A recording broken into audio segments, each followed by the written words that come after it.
A lot of what I see being written about and talked about personalization is really focused on technology, right? So what's going to enable us to kind of reach that holy grail of one-on-one.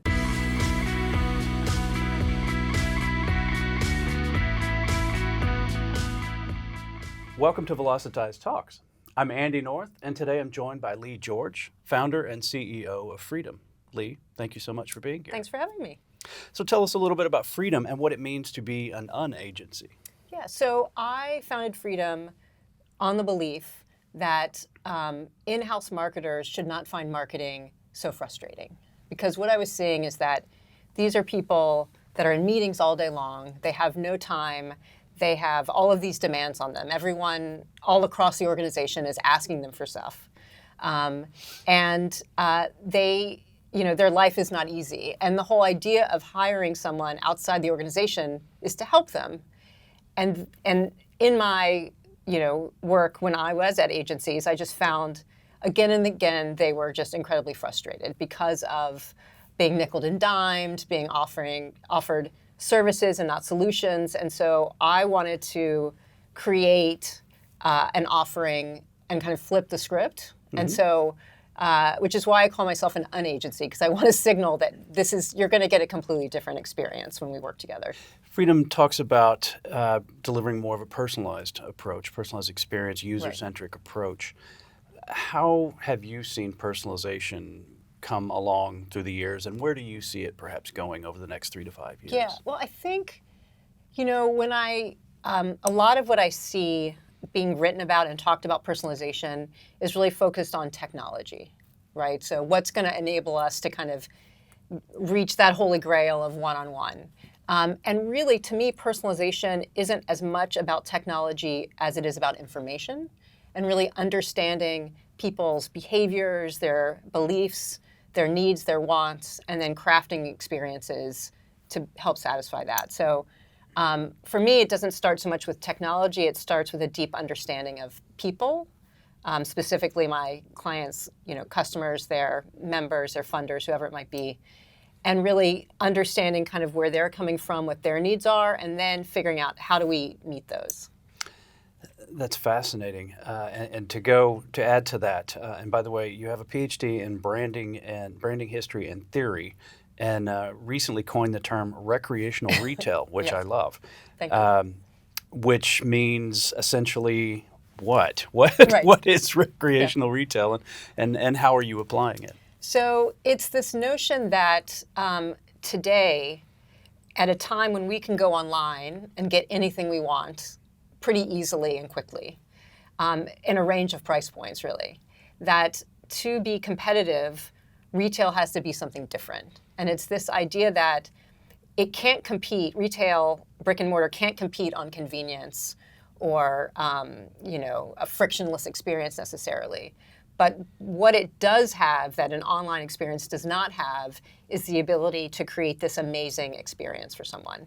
Right. So this idea of recreational retail is the idea of brands giving their customers an experience that is kind of one of a kind, that really activates their desire to go to that place because they can't get that experience anywhere else. And so you sort of see it popping up. I think a lot of pop-ups activate that because there's that time limitation. It creates a lot of FOMO, and it's really Instagram friendly, right? Everybody wants to go and take pictures.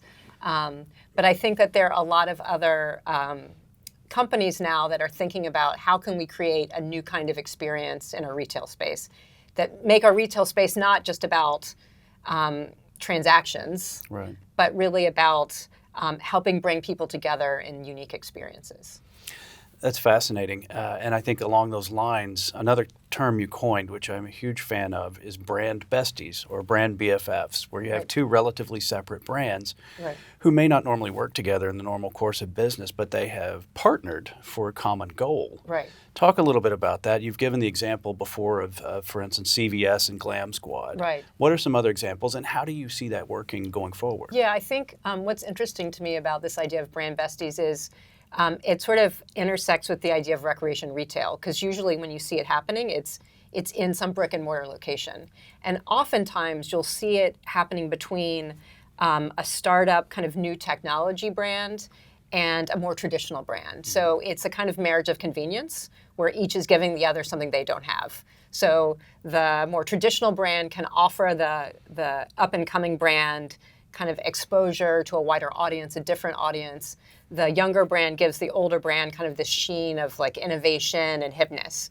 So for example, Nordstrom has been a master at this. They've been doing these pop-ups with startup brands. So one that I've talked about is a pop-up they did in Nordstrom stores with Casper. So it was this entire sleep environment. So it allowed Nordstrom to bring in things they already carried, like sheets or pajamas or candles or whatever is connected to sleep, and then allowed kind of Casper to show off their mattresses. So it was kind of a win-win.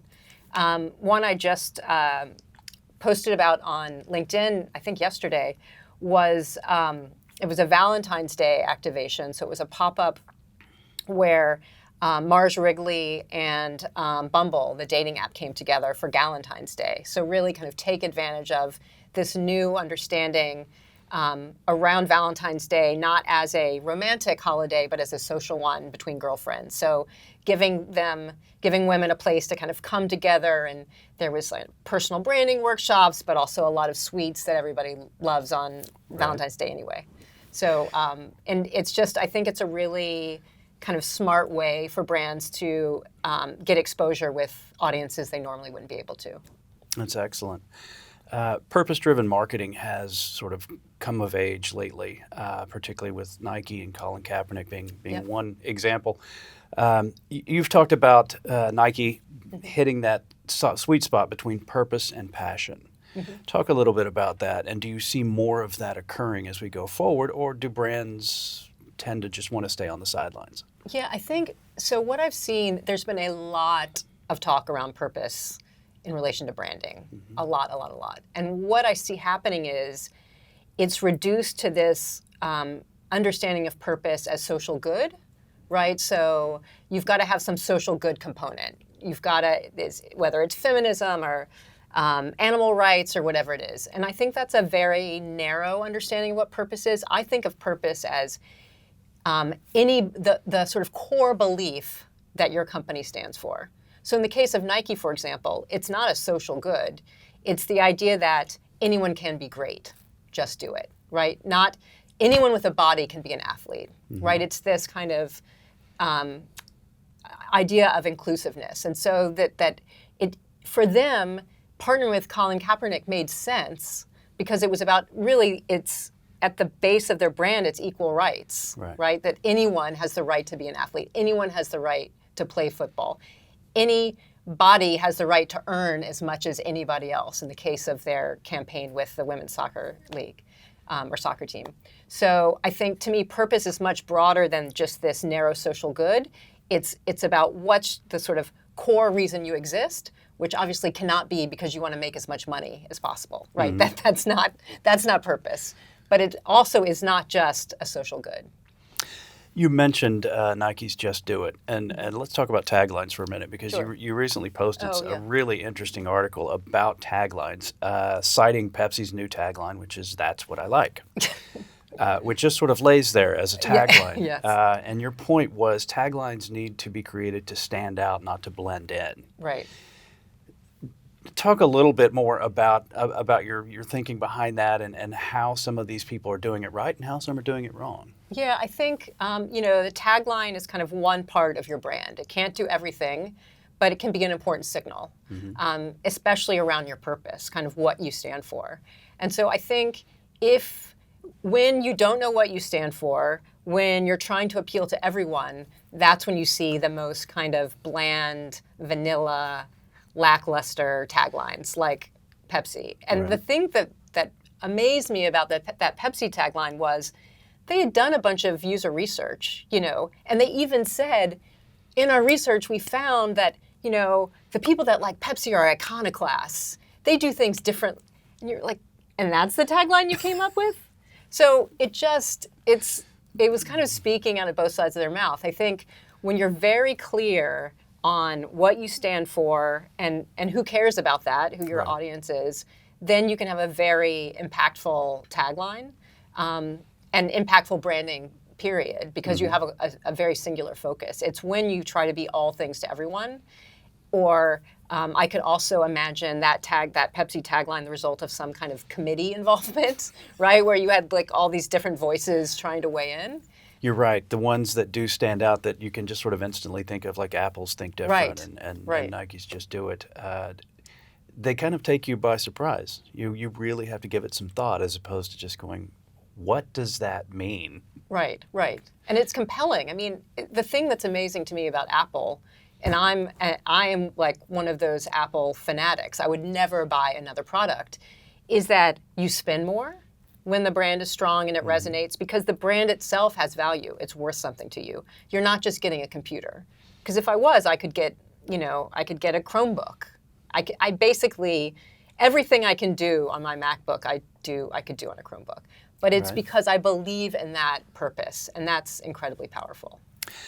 As far as branding goes, you had an excellent point about Pete Buttigieg's followers, that he's just sort of given them his brand and let them help shape his brand for him.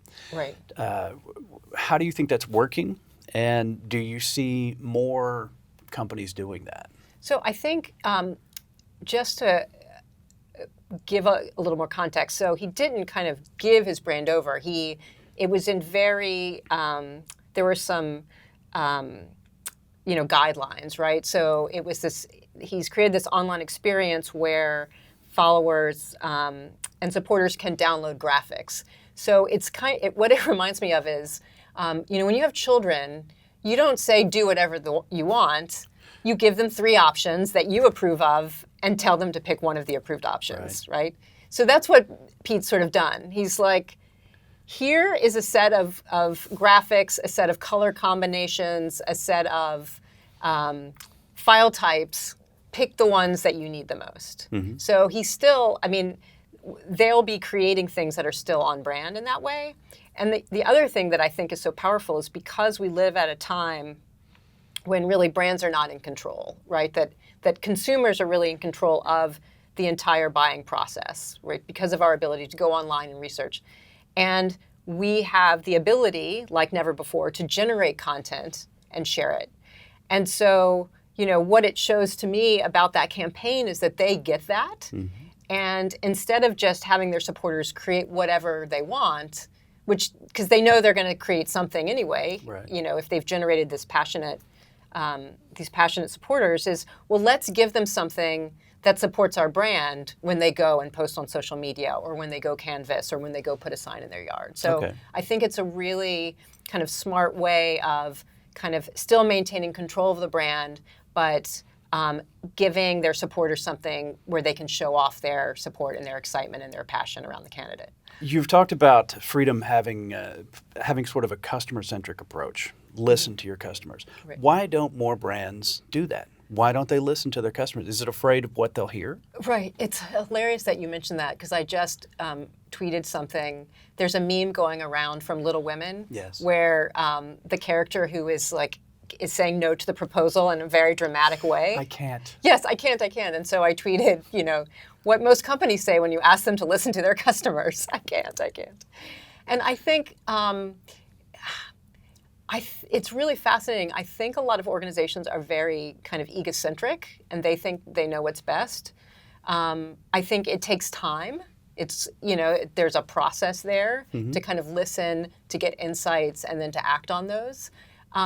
However, what I've also seen is when I present client insights to a board of directors, no one can argue with me, right? I'm not giving my opinion. I'm telling this is what your clients or your customers have told me. So in terms of helping marketing kind of get decisions made, it's a very powerful tool. How have you seen digital marketing evolve in regards to brand building, perhaps, over the years? And are there any trends that you're excited about? Yeah, I think, I feel like this is still true, this emphasis on media, right? Paid, earned, owned, shared. It's like this, when you step back, like if you take your marketing hat and you start looking at that, it just sounds weird. Like, no, we're dealing with people. Why are we talking about this like very abstract notion of media? And I think still there's so much emphasis on technology and tactics and almost dehumanizing what should be a very human enterprise. And I think what I'm really interested in is the pressure that's being put on brands now to be more human because of how customers are just so much more in control. And given that, when you're advising clients on the use of social, how do you advise them? Is it because for so long social, the medium was the message, Right. as opposed to the message dictating the medium. How do you advise them now on their use of social? So I don't take it as a given because it really just, I don't think there's any channel that you automatically say, yes, you have to be there. Right. It's really like, let's take a step back and say, what are your goals? What are you trying to achieve? And who are you trying to reach? So if those things match different, whatever the social channel is, then we kind of figure out, okay, what's the strategy? I think one brand that I think has done an amazing job of this is New York Public Library. So, one of the oldest brands that you could think of, very staid, very traditional. And they wanted to attract millennials. And, they knew, well, we can't just go on, say, Instagram, and which is a very visual medium, with books. Like, how is that going to work? And we're not going to try to, drag them kicking and screaming to the library because that's not where they are. That's not native to them. So they did a brilliant campaign, and they created these Instagram stories called Insta Novels, where they Instagramified famous novels in using images as well as words. So what they did that I thought was just brilliant was, instead of what most brands do, which is like, how can we get this new shiny object audience to come to us?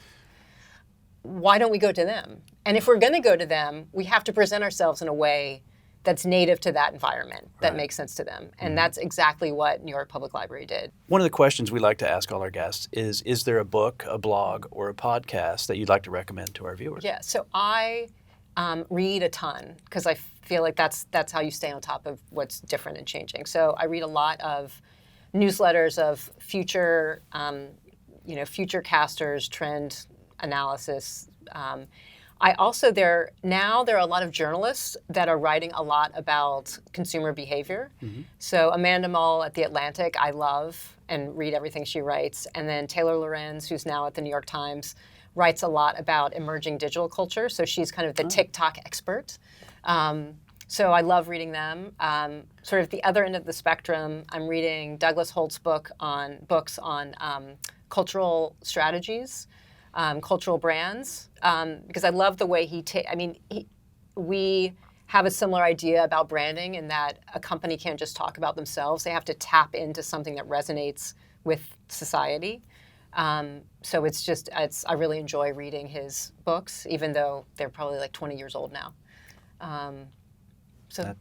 That's fantastic. Thank you for sharing that. My guest today has been Leigh George, CEO and founder of Freedom. Leigh, thank you so much for being here. Thank you for having me.